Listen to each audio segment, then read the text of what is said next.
இன்னைக்கு ஒரு ஸ்பெஷலான டிஷ் என்னன்னா முருங்கைக்கீரை உப்புமா. வாங்க அடுப்பை பற்ற வைப்போம்.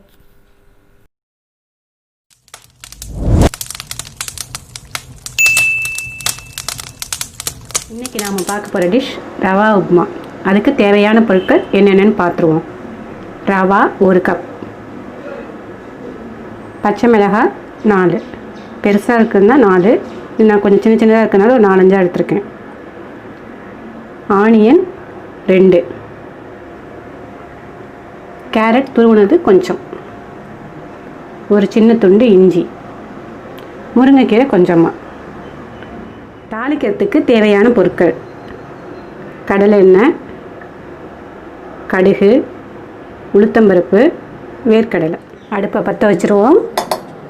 கடாயை வச்சாச்சு, அடுப்பை பற்ற வச்சிட்டோம். கடாய் சூடாகினதும் 1 கப் ரவாவை இதில் போட்டு நல்லா டோஸ்ட் பண்ணிக்கலாம். நல்லா சூடு வர அளவுக்கு வறுத்து எடுத்துக்கிறோம். அப்போ தான் நம்ம உப்மா ரொம்ப டேஸ்ட்டாக இருக்கும். மீடியம் ஃப்ளேமில் வச்சு வறுத்துக்கணும். நல்லா வாசமும் வரணும், நல்லா சூடும் வரணும். கலர் சேஞ்ச் ஆக வேண்டாம், இதே கலரில் இருந்தால் போதும். இந்த ஸ்டேஜில் வந்துட்டு நம்ம ரவாவை ஒரு பிளேட்டில் கொட்டிக்குவோம். கடாய் சூடாகிடுச்சு. இப்போ தேங்காய் எண்ணெய் கொஞ்சம் ஊற்றிக்குவோம். இதுதான் நமக்கு ரொம்ப வாசம் கொடுக்கக்கூடியது. கொஞ்சம் தேங்காய் எண்ணெய் ஊற்றிக்கிங்க. அதோடு சேர்த்து கடலை எண்ணெயும் கொஞ்சம் ஊற்றிக்குவோம்.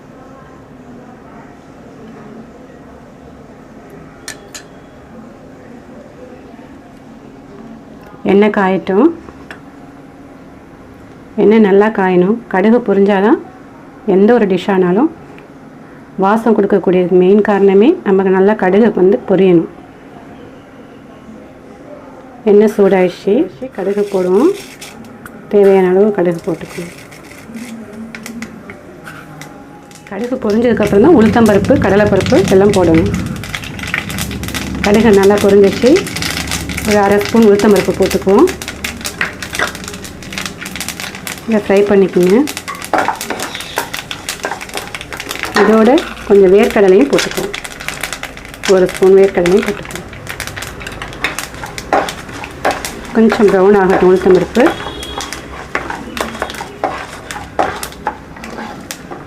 இப்போ கருவேப்பிலை போட்டுக்குவோம். கொஞ்சம் பெருங்காயத்தூள் போட்டுக்குவோம்.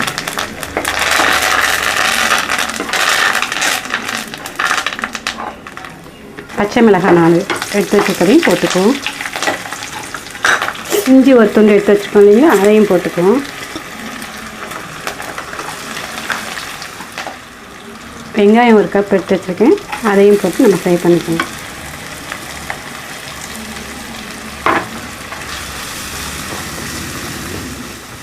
வெங்காயம் ரொம்ப வதங்கணும்னு இல்லை, பழப்பழம் கண்ணாடி பதத்துக்கு வரணும். அந்த ஸ்டேஜ் தான் ரொம்ப நல்லாயிருக்கும். இந்த ஸ்டேஜில் உப்பு கொஞ்சம் போட்டுக்கோம், தேவையான அளவு உப்பு.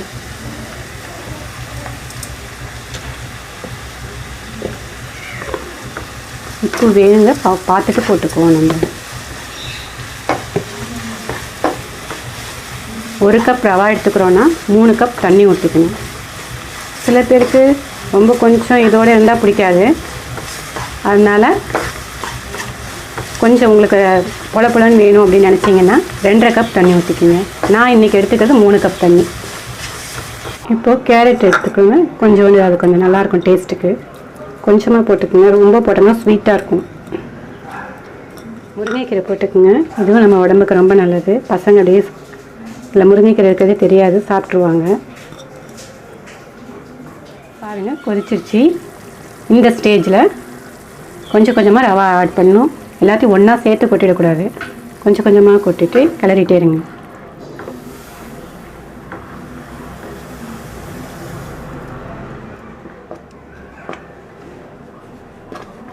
கொஞ்சம் கைவிடாமல் கிண்டிகிட்டே இருங்க. கொஞ்சம் கெட்டியாகிற வரைக்கும். கொஞ்சம் கைவிடாமல் கிண்டிகிட்டே இருங்க, கெட்டியாகிற வரைக்கும். இப்போ இதை மூடி போட்டு ஒரு 5 மினிட்ஸ் நம்ம வந்து வேக விடுவோம். இந்த உப்மாவுக்கு பின்னாடி என்னோட ஒரு சின்ன ஃப்ளாஷ்பேக் இருக்குது. என்னென்னு பார்ப்போம். பிஃபோர் மேரேஜ் என்னோடய ஹஸ்பண்டுக்கு முப்பமான அலர்ஜி. ஆஃப்டர் மேரேஜ் நான் ஃபர்ஸ்ட் டைம் உப்மா வித் பூண்டு பொடியோட கூடவே சாப்பிடுவாங்களா மாட்டாங்களா அப்படிங்கிற பயத்தோட சர்வ் பண்ணு சாப்பிட்டுட்டு இன்னும் கொஞ்சம் வைன்னு சொன்னாங்க பாருங்கள், செம்ம ஹாப்பி ஆயிட்டாங்க. இந்த அடுப்பங்கரைக்குள்ளாரையும் அளவில்லாத சந்தோஷம் கொட்டி கிடக்குதுங்க. ரசித்து சமைங்க, ருசித்து சாப்பிடுங்க. அவ்வளோதாங்க, நம்ம டிஷ் ரெடி ஆயிடுச்சு. இந்த உப்மாவுக்கு காம்பினேஷனாக பூண்டு பொடி தொட்டு சாப்பிட்டோம்னா சூப்பராக இருக்கும். தேங்காய் சட்னி, சாம்பார் இதுவும் எடுத்துக்கலாம். எல்லாத்த விட டாப்பாக இருக்கிறது இந்த பூண்டு பொடி தாங்க. 5 பல்லு பூண்டை நைஸாக இந்த மாதிரி தட்டி வச்சுருக்கிறேன். அதோட நம்ம வீட்டில் இருக்கிற சாதாரண குழம்பு மிளகாய் பொடித்தூள் அது ஒரு ஸ்பூன் போட்டுக்கோங்க, பெரிய ஸ்பூன். அதுலேயே நம்ம நைஸ் உப்பு,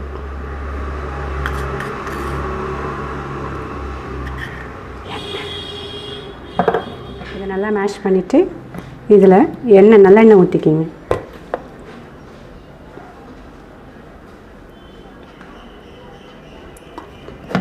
நல்லெண்ணெய் ஊற்றினதுக்கப்புறமா இதையும் நல்லா சேர்த்து மேஷ் பண்ணிக்கிங்க. இதை உப்மாவுக்கு தொட்டு சாப்பிடும்போது செம்ம டேஸ்ட்டாக இருக்கும். நீங்கள் சாப்பிட்டு பார்த்துட்டு எனக்கு சொல்லுங்கள். ஒவ்வொரு எபிசோட்லேயும் கண்டிப்பாக நான் ஒரு இன்ஃபர்மேஷன் சொல்லுவேன். இந்த எபிசோடில் ரவாவை பற்றி சொல்கிறேன். ரவா 2ஆம் வகையை சார்ந்த உணவுப் பொருள். ரவாக்கு இங்கிலீஷில் சிமோலினான்னு சொல்லுவாங்க. ரவாக்கு அர்த்தம் என்னன்னு தெரியுமா? நான் சொல்கிறேன். ரவாக்கு அர்த்தம் என்னென்னா தவிடு அப்படின்னு சொல்லுவாங்க. இந்தியா, பாகிஸ்தான், நேபாளெலாம் இதை சுஜின்னு சொல்லுவாங்க. இந்த டிஷ் உங்களுக்கு பிடிச்சிருந்தா மறக்காமல் சப்ஸ்கிரைப் பண்ணுங்கள், லைக் பண்ணுங்கள், கமெண்ட் செக்ஷனில் உங்கள் கமெண்ட்டையும் பண்ணுங்கள்.